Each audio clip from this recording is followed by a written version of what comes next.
I get mad of Shabbos even.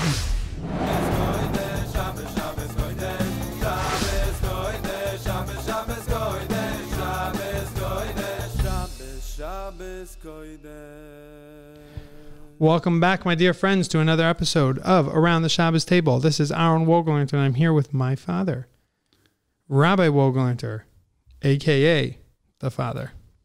We have a wonderful episode today. We're going to go through, we're going to give you some background, what's happening here in Israel, a little bit of the political / religious changes that are happening, that may happen, that could happen here in Israel. We're going to go through some of that. We're going to talk about a question that we've gotten over the past few weeks, which is very interesting, and hopefully break open how a Jew should react, how a Jew should act.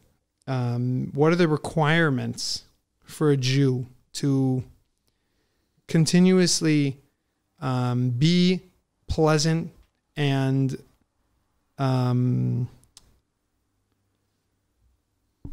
the word is to constantly exude pleasantness. I know I want to say exude, but exude's the wrong word.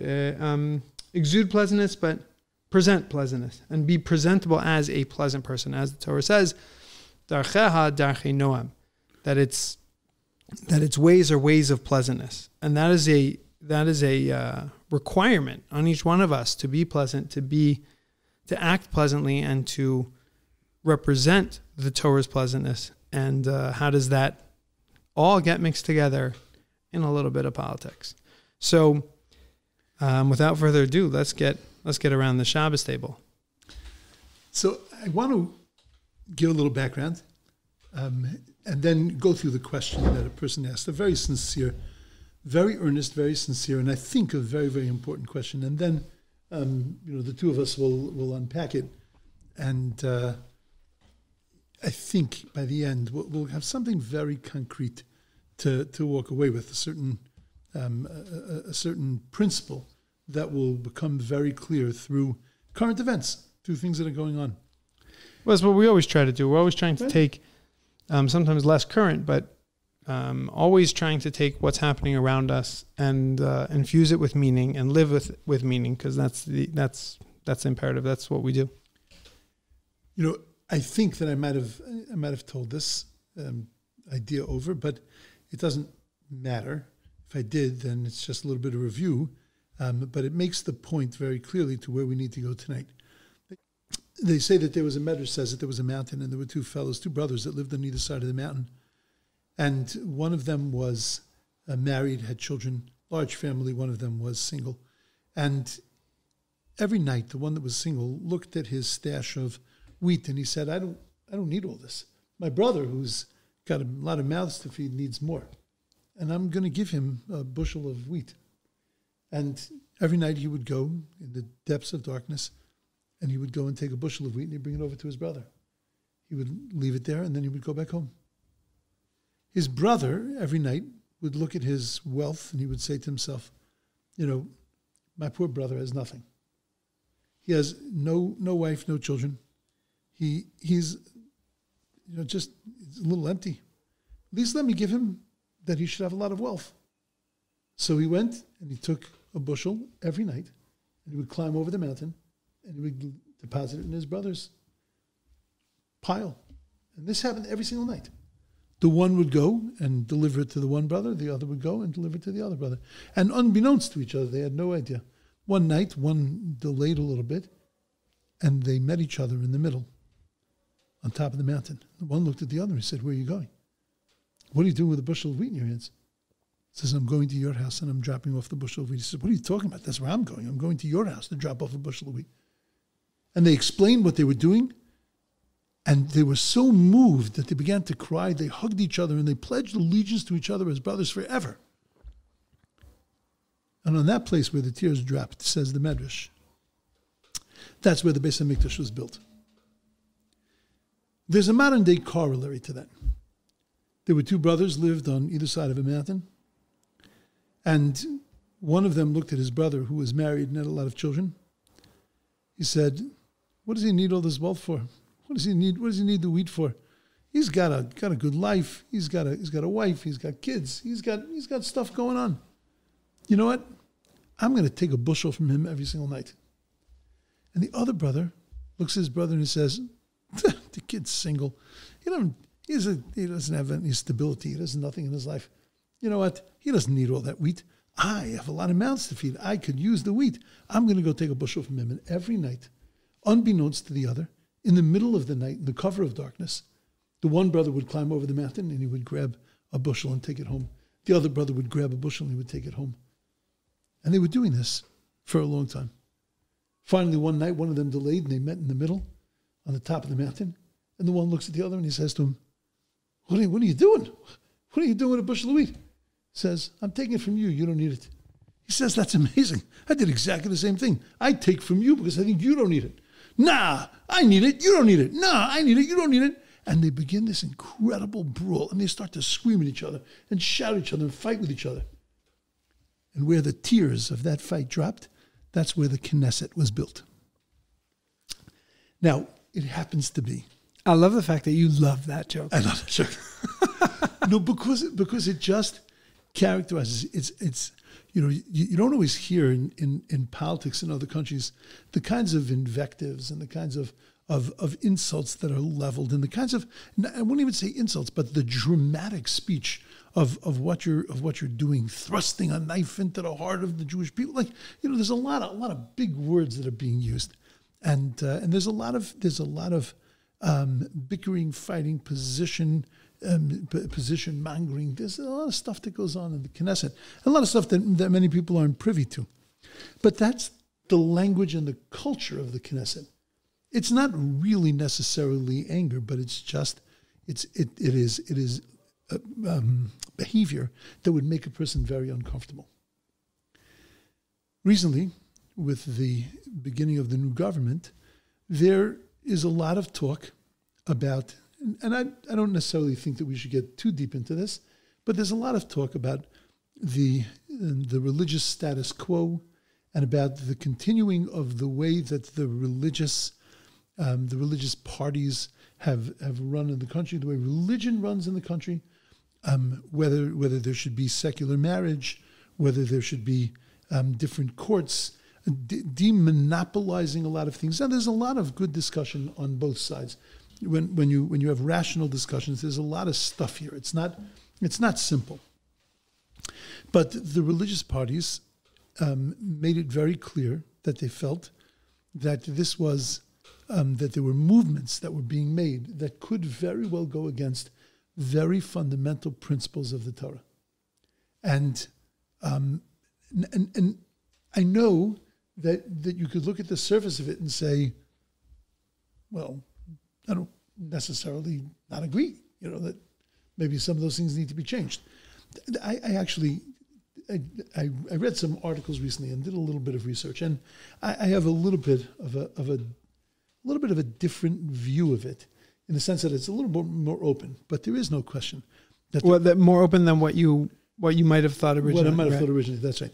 But there is no question that at the core of it, there is a certain degree of trying to dismantle and of threatening. The idea itself is a difficult idea. Israel in itself is a difficult idea, besides the politics of it, that you want a country that's not religious but runs on religious type values. Right. And that it's respectful of religion. That's a near, it's a tall order. It's a near impossible thing to do, which is it itself brings upon its own issues. So that's basically what we're dealing with. Right. Which is the reason why they created a status quo, that we're not going to love religion, but we're going to tolerate these kinds of things. And when some of that tolerance for it breaks down, so then if you look at things from a deeply religious point of view, so then these are things that are threatening the very safety of the land of Israel, because part of what we're promised in the land of Israel is when the Torah is upheld in the land. Otherwise, kisaki, the land is going to vomit you out. We're not going to get into that now, but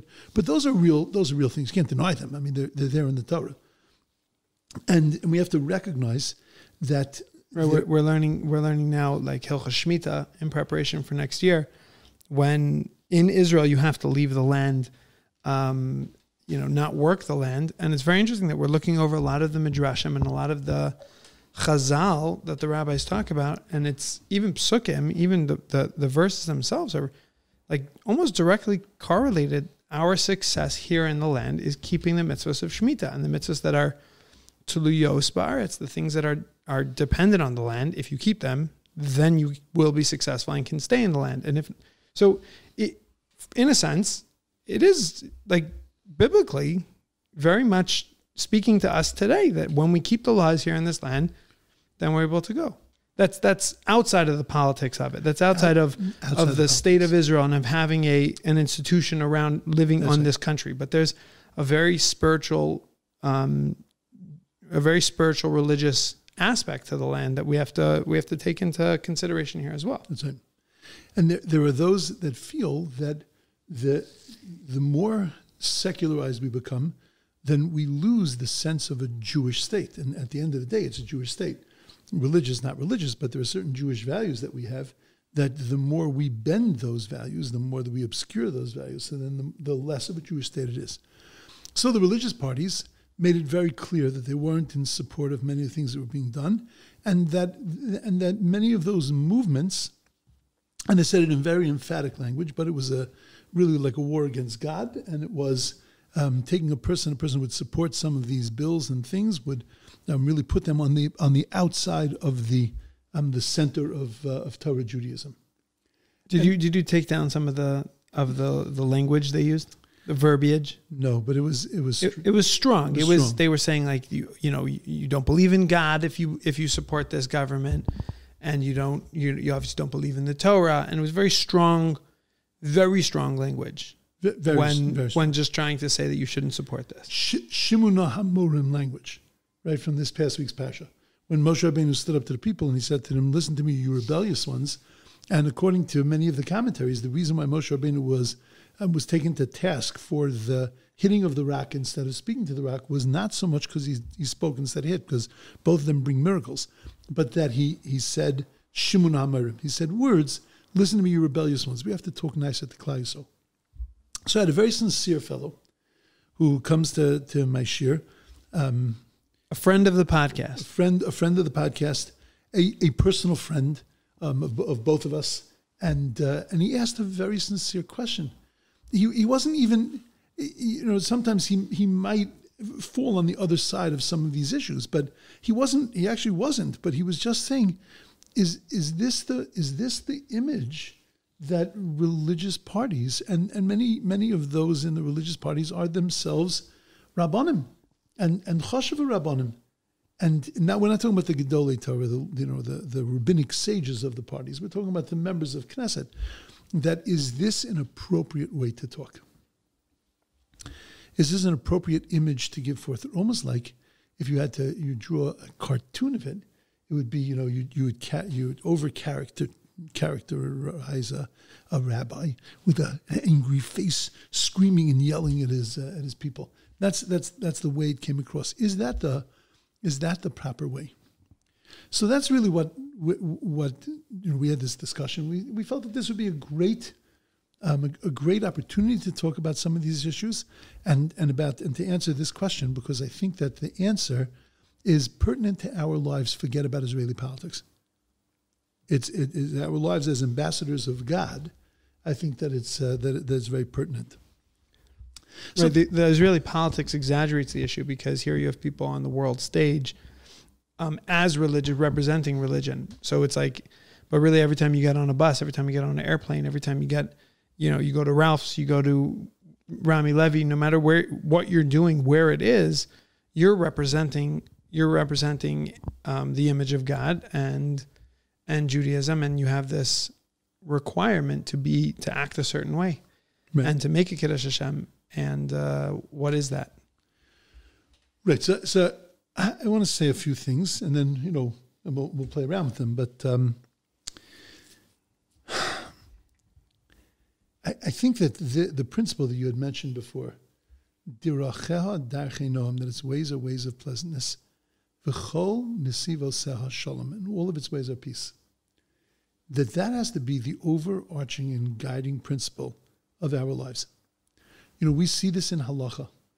We see this when we look through the Torah, that there are things that the Torah teaches us that accentuate that bring that out so that we live by them. Did you ever notice there are 4 or 5 fast days a year? Did you ever notice in the Torah there's only one fast day in the Torah? So the Meshech Chochmah and others say that the reason why there's only one fast day is because there are chad noam. Its ways are ways of pleasantness. We need that fast day, and we need that fast day, and we need the chamisha inuyim, the prohibitions that come along with it, not eating, not drinking, all the stuff that comes along with Yom Kippur, not wearing leather and all that. We need that, and it's pretty severe. And it's 25 hours, and you can't eat nothing, and you can't drink nothing, and you're like out of whack the whole Yom Kippur. But that's one day.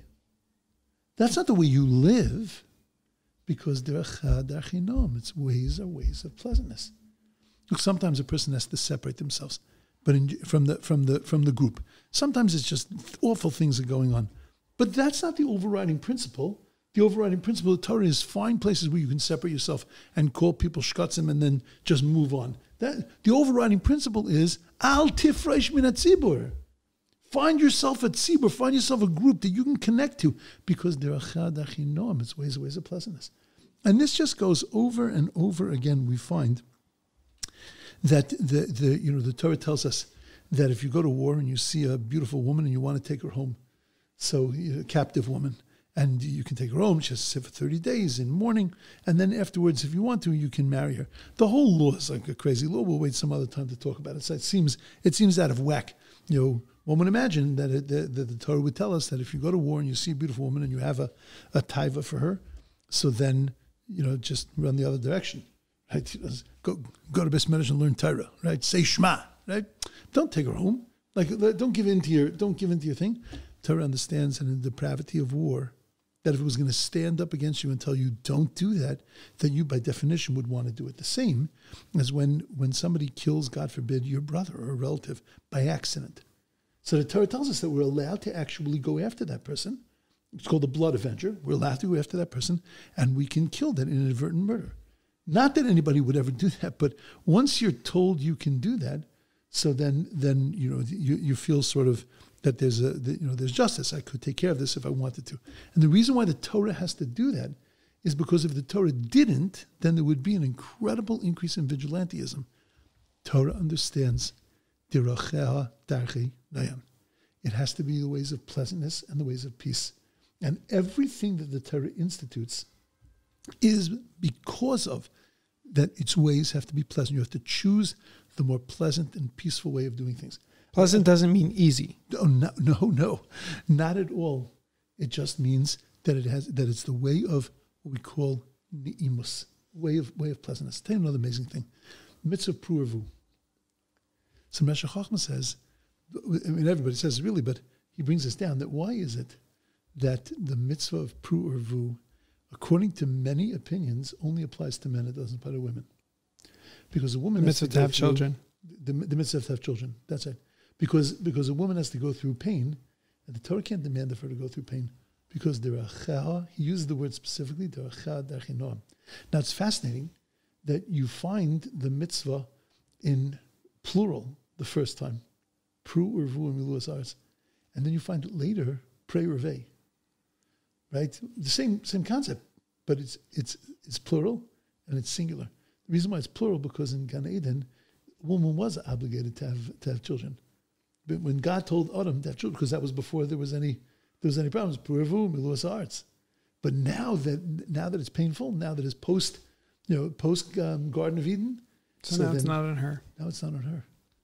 Because this is an overriding principle that the Torah chooses ways that are ways of pleasantness and peace. It's an amazing thing. There's mitzvah yibum.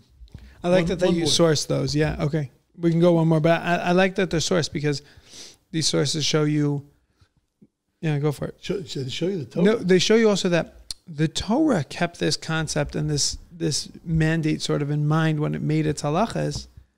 So, like, how does that, we'll go through one more example, but we have to talk about how that translates into our requirement to be na'im, to be pleasant.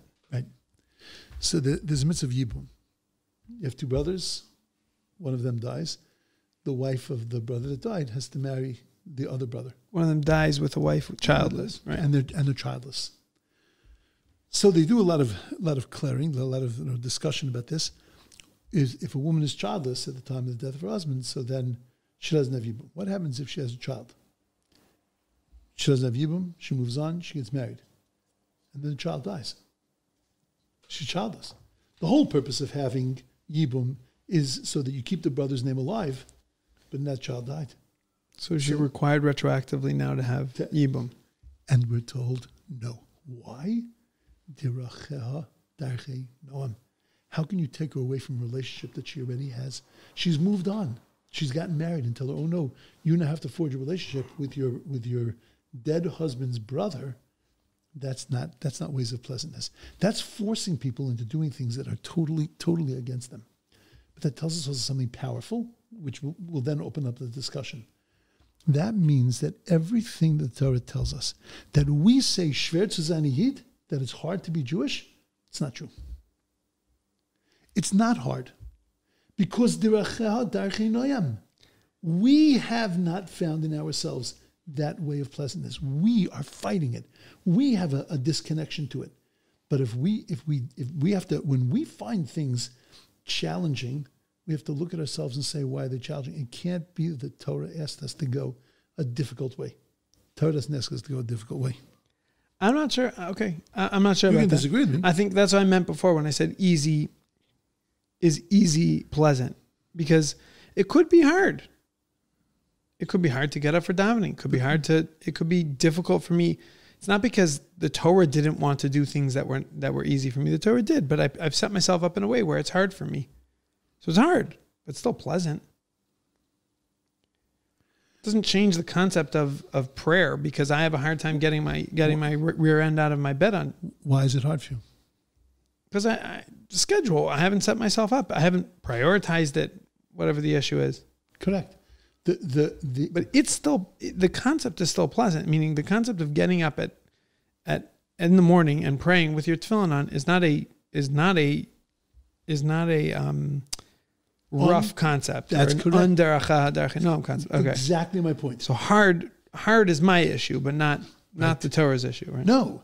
I've made it hard because I go to sleep at 3:00 in the morning, and because I don't get myself the right amount of sleep, and I don't prioritize my going to davening on time. I don't prioritize it. That's my problem. And therefore every morning I'm in tension and I'm rushing to get to shul because I'm running late. But that's my problem, not the Torah's problem. The Torah would never put us in a situation that is unpleasant. Because I'm trying to think if there are any mitzvahs that fall into the question category that perhaps aren't so pleasant, but there's a pleasantness to all of them. Neither being separated from your wife 2 months, 2 weeks out of every month. It's unpleasant. Oh, okay. But it's not unpleasant. That's deracha darchenom also. That's davka deracha darchenom. Right. Is that it creates a relationship that has its coming and going, that has its. That's correct. It's tension, and tension is beautiful. Tension is great, right? Tension is where we grow. So that's what I'm saying, that everything has, even the ones you think that are running against your lifestyle. Well, I guess the listeners if you're watching us on YouTube, you could always put up. It would be fun. It would be interesting to open up that conversation if you think that we're wrong. Maybe there are mitzvahs that are, and I think you'll be surprised with what the Father can answer. But how you can see that these things are deracha darchenom. So put them up in the comments if you if you do think that there's something. We're happy to listen to that, but don't bite us. Yeah, don't bite us in the comments. Just be nice, but open the conversation. Because we're trying to have a conversation. There's no reason. This is a little personal, but there's no reason to kick us hard. I could be wrong, definitely, and if anything's wrong, it's probably my fault. So there's no reason to bite in the comments, but do open the conversation, and we could definitely discuss that, because it's important to go through your life, check your pulse. What's hard for you? Why is it hard?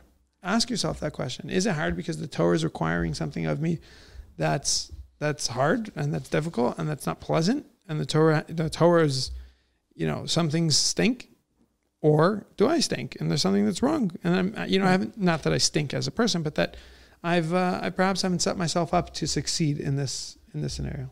You know, when they came over from Europe and they were having a hard time finding jobs and they were ending up being Machal Shabbos and living by the words Shver zu sein Yid. It's very hard to be Jewish.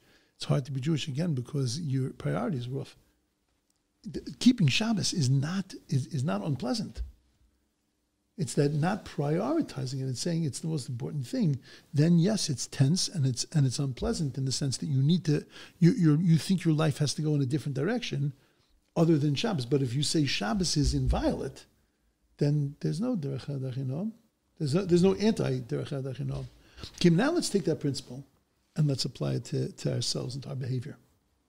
Well, first applied to the original conversation is you're answering in essence, yes, maybe we do have to be less harsh and screaming, and maybe there is something systematically wrong with the way that the religious parties work in Israel and work in Knesset, and how we've muddled the lines between politics and religion when we're talking politics, religion, and we get angry. But you can get angry about politics, but as a religious leader, you can't really get angry. And that's like the answer to that in essence. Just speaking of right. So I was going to take it to our own personalities. In other words, that this derech hadachinom concept is not only a concept about how God instituted mitzvos, but it's now about it's like a characteristic of God. Characteristic of God. It's like what midah, right? A pulse of the world. The pulse of the Torah is that it's all about derech hadachinom, which means that I, as a Torah person, have to also be part of that. Now, how do you balance that against making a macha, making a public protest when you see somebody and going against the Torah? When you see somebody violating the Torah, somebody committing a chil Hashem, and we have examples of that in the Torah in the end of this week's parasha. Pinchas sees. That's what I was going to say, right? Is Pinchas not derech hadachinom? So I believe that he's derech hadachinom, and that's the reason why he was given the bris of peace, of shalom, right? Of shalom. And if you look in the Torah, I remember as an 11-year-old, as a 13-year-old, I was once learning Parshas Pinchas. And in Parshas Pinchas, it says, I give him brisi shalom, a covenant of peace. And the word shalom, shin, lamed, vav, mem, is written with what's called a vav ketia. A vav ketia means a vav that is split in half. And it really looks like two letters. And it's in essence two vavs. And I remember leaning, Brisi Shalom, and I turned to the rabbi who was standing next to me. And I said, Sefer Torah is puzzle. Sefer Torah is not kosher. And I said, what are you talking about? I said, there's a split in the vav. And he looks at it and he says, oh my gosh, you're right. That's a whole nother story. There.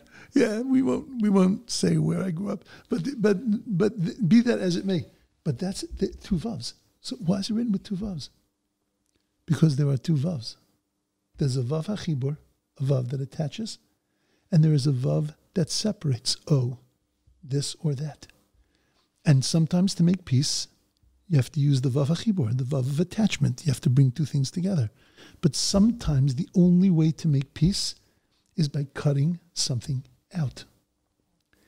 And there's just no other way to differentiate. You have to do that sometimes in order to be able to make something whole. For a person who has, God forbid, a tumor, a growth. So what do? We cut it out so that the person can continue living. Sometimes there is no choice. However, nobody said that when you cut it out, it has to be cut out with anger and invective and in a way that's not pleasant. This concept of derech hadachinom is overriding. It's overarching. In other words, when I have to rebuke somebody, when I have to say something, then it has to be done in a way of pleasantness. It's unpleasant for me to tell you that you're doing something wrong. But if I have no choice, if the only way to deal with it is by confronting you and telling you, the only way I'm going to get something across to you is if it's derech hadachinom. I will have made a macha. I will have made a fine protest if I stand up and I scream at you and I throw rocks at you. I will have made a fine protest. Everybody around me will know I think that's a bad thing. What you were doing, I think it's bad. But they'll also look at me and say, I think that the way he did it was bad. And it will fall on deaf ears. But when you say it's strong, powerful, this is something that is so unacceptable to us. It runs against our very fundamental things. I'm not telling you you're bad. I'm telling you that this is something that is painful for us. Remember they used to, I guess they do it now too, still. But when I was learning here as a bacher, 1981. So that was like the height of the times when they were building the Ramot Road. And in Ezra's Torah, they would go to the edge of Ezra's Torah and they would throw stones and scream Shabbos.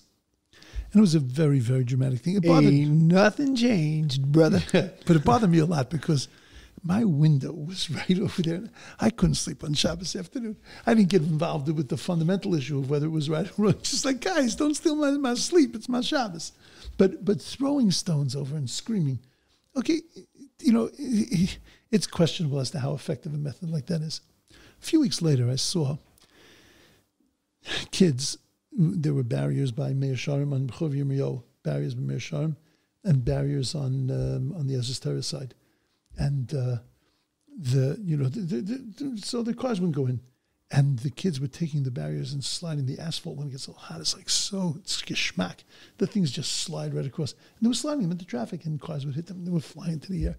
Cops came, and somebody lobbed a rock up, and it smashed the cherry on the top of the cop car. They all left. Like, they're not going to contend with this. And it was just so disturbing to me to see this and to see little kids. And I was a bacher, and I was, an American. I know, and it was terrible to me. Later on in the day, I was walking back, and I saw a Yid standing by the corner of Rehov Yirmiyahu and Rehov Meir Sharm, or whatever that street is, and he was standing there and crying and saying, Yidden, Yidden, it's Shabbos, Yidden, it's Shabbos. That's all. Wasn't screaming, wasn't yelling, wasn't throwing anything. He was just standing there and crying about Shabbos desecration. Now, do I think anybody became frum because of that? No. Do I think anybody stopped driving on Shabbos because of it? Probably not. But that was an expression of the pain that he felt without taking anybody else down. It wasn't you, du bist a Shagetz, because you're driving on Shabbos. You're ruining Israel because you're driving on Shabbos. Yidden, I just want you to know it's Shabbos. Well, yeah. What do you think? What do you think are the things that are monea, or hold us back from internalizing the requirement of darcha noam? I think that it's not only about these kinds of things. I think that it's about everything. I think that we let our personalities get the best of us. It's like anything in midos. Why do we express bad midos? Because we don't control them. No, but wait. The question here is elevated to a stronger question, because if you're expressing bad midos about a guy cutting you off in the street, that's fine. But if you're expressing bad midos about midos, right? You're expressing bad midos about Shabbos or about Pinchas or anything. What if you were to be expressing bad midos, like anything that's zealous in the name of God, let's say. So now it becomes the question just becomes so much stronger, because you're expressing bad midos in order to fix the world, and that seems so much more inconsistent to me. Right. So one of the worst midos that we have is self-centeredness. And that's not, when you think of self-centeredness, what you think of as a person who, a plate of food gets put on the table and they grab 10 pieces and don't worry about how many other people are there at the table. That's a gross expression of self-centeredness. But when a person focuses on what they're feeling as opposed to what they're outputting, when a person thinks about what they're receiving, and they're not thinking about how am I looking, how am I coming across, that's also self-centeredness. And I think that it works between us, it also works between people, and it also works when you're a public figure. You sometimes forget that you can't, it's not just about what you're feeling. You're feeling the Torah is being desecrated. I recognize that. But if you really want to defend the Torah, then the proper way to defend the Torah is by making it look beautiful. And therefore, the way you do things. Look, some of the decisions that are made in war nowadays could use a dose of deracha darchinom. And I'm not saying they're right or they're wrong. I'm not a military person. But you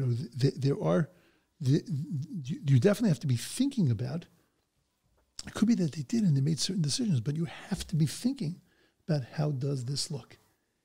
What message is this sending?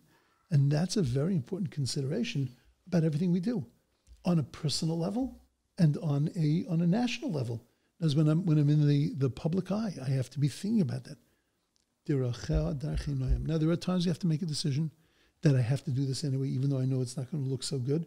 Kodesh Baruch Hu made that decision quite a few times, right? That you have to do things. There are things that I'm going to have to take the downside because the upside is more important.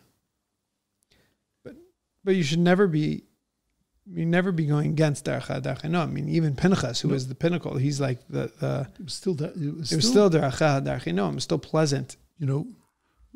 Where do we see a similar kind of concept, Deracha Darchinom, but also V'ahavta l'reacha kamocha, that we find by the misos, the misa that we choose, the death that we choose, is an expression of the respect for a person. That's weird, right? Because you're killing a guy and you're saying that kill him this way, not that way, because this is more respectful of him. Yeah, sometimes you have to kill him, but it has to be done in the most pleasant of ways. Sometimes I have to make a macha. You're not allowed to sit back. Somebody's desecrating the Torah, you can't sit back. But the way that you do it, that's the Recha Darchinom. And that's the thing that I feel is so, and that, my friend who asked this question, that's the real answer. Now, I gave you the short answer. This is the full answer that I'm giving you tonight, of explaining what this principle is. And I agree with you that it does need to be our overarching principle. But let's not worry about the guys in Knesset. Let them worry about their own ruchnias. Let them go and do their own tshuva. Let them go and hit Elul and look into themselves and make their own tikkunim. That's not my problem. But I learned from those guys that's not me. That's not us. Right. We are on the world stage, especially now with the overdose of anti-Semitism. They are watching us like hawks, and the way that we come out in favor of a candidate in the New York election is big stuff going on, but the language that we use, we have to be very precise and careful with the language. When we go in front of the public eye, the language that we use, when we are standing on a street corner, when we are walking in a supermarket, when we are doing things both in Israel and in America, we have to be exuding, as you started off with tonight, we have to be exuding Deracha Darchinom. What a pleasant religion. What an accommodating... The way we dress, the way we act, the way we talk, the way we're on the phone at the checkout. Everything has it affects everything. Standing on the phone at the checkout thing, it's not my customers are rude. The Jewish guy who always talks on his phone. Well, whatever. We could really develop that a lot because it's a major issue. But I think that the point is clear that Deracha Darchinom, its ways of pleasantness, is what God used to give us the Torah and what we have to use in our daily existence. We have a dog in the building, and it is definitely not a Deracha Darchinom dog. That's for sure. On Purim, it nipped me. There are dogs that are not this one. No. And there's a chat from. Oh, right, it had its Sudas Purim on your leg. It had its Sudas Purim. Yeah, that's right. It ate my white suit. So they had a big sichsoch this week. There was a problem with the dog, whatever. Everybody's going back and forth, and I really just wanted to share that. I don't understand why everybody's sort of being so ameliorating. Tell the person with the dog to go find another apartment. Go move. The dog is terrorizing the building. And but I said to myself, I can't do that because I'm the religious guy. And even chiming in is just unnecessary to say, well, the dog got me too. And it scares the bajingis out of me. And when I go to that floor, I'm so petrified that it's going to stop. And this lady's going to get on with the dogs because they bark and yelp. When she comes with the dogs, she tells people to get out of the hallway. Right. It's in your best interest to move. Basically, that's what she's saying, but she doesn't say it so nicely. It's like, there's no Achinoam there. It's just, get out of the hole. And it's like, come on, we can't live like that. It's not fair to ask us to live like that. But why would I chime into that? People were saying what they had to say, and it was good, and I supported what they were saying.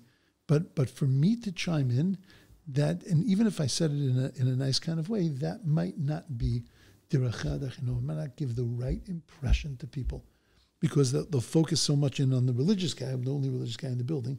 They would focus in on the religious guy. And we just have to keep that in our minds. I know, Ahron, that you and I have spoken about this before. We've spoken about this before because it's something that I think for both of us is very, very real. That the impressions that we give, and don't point fingers at those guys don't give the right impression. Those guys don't give the right impression. Don't worry about those guys. Worry about us guys. Right? We have to, each and every one of us has to worry about ourselves. The whole airplane. The airplane thing with the masks and the airplanes with the masks, but it's been davening. It's been on airplanes on El Al for years. Right. I vow every time we get on an airplane that all of our things need to have a place. They need to have started in a bag. If things cannot fit in a bag that goes on a back, then it does not belong in the airplane. We cannot get onto planes with plastic Ralph's bags, or coming from here, Rami Levy bag. You cannot get on with a Super Sol bag. If it's in a Super Bowl bag, it does not belong on the airplane because again, you see people get on and they're packed in bags. It's not nice. It's not pleasant. It's not ni'imus. It's not pleasantness. That's it. My kids go hungry on the plane.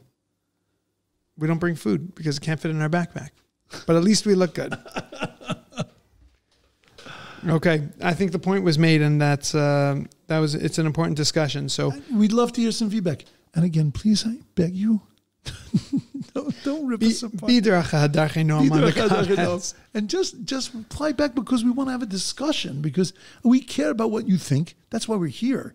We care about what you think. We care about how you receive this, and how you assimilate this, and just feedback in a pleasant way, so that we can have a good discussion. And if we get a good enough amount of responses back on this, then maybe we can we'll make another episode and share some of those and rediscuss it. Thank you very much, and awesome. Pass the Chulent.